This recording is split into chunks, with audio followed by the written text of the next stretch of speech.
Welcome to News to Know. Today is Friday, July 1st, 2022, and here's the news you need to know. We begin today in Ukraine, where it was announced that Russian forces had left Snake Island.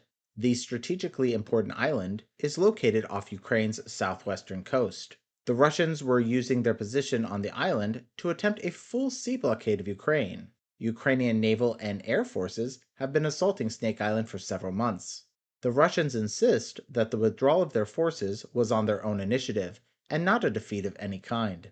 British Prime Minister Boris Johnson praised the development, saying in a speech that Russia cannot hold a country that refused to give in. In Hong Kong, the island territory is marking 25 years since the British handoff to mainland China. Chinese leader Xi Jinping is in Hong Kong to commemorate the occasion. Under the handover agreement between Britain and China, Hong Kong was to keep its democratic institutions and rights for 50 years under the one country, two systems policy. However, China has said in recent years that they do not hold that agreement as binding. China enforced the so-called national security law, which stripped Hong Kongers of many of their fundamental rights and stopped free and open elections. Since the law went into effect in 2018, many pro-democracy activists have been jailed and sentenced to long prison terms. The last pro-democracy newspaper was forced to close last year. Meanwhile, in Libya, the bodies of 20 people have been found in the Sahara Desert. They were stranded in the desert when their vehicle ran out of fuel. They are all believed to have died of thirst.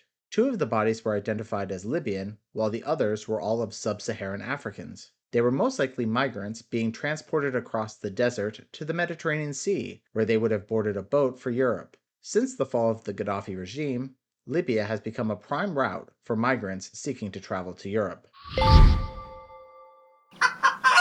In the Philippines, Ferdinand Marcos Jr. was sworn in as president of the Asian archipelago.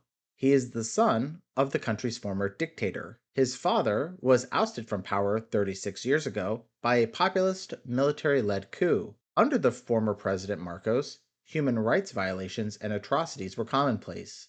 In his inaugural speech, the younger President Marcos praised his father's accomplishments and said that it was time for the Philippines to move on. And finally today, on the happier side of things,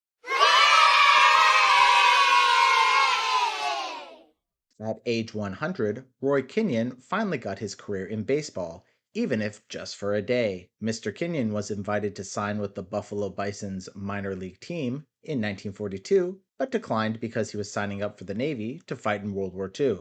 80 years after recruiting him, the Bisons have signed Mr. Kinnear to a one-day contract. He will be throwing the first pitch on the 4th of July when his team plays against the Syracuse Mets. And now you know the news.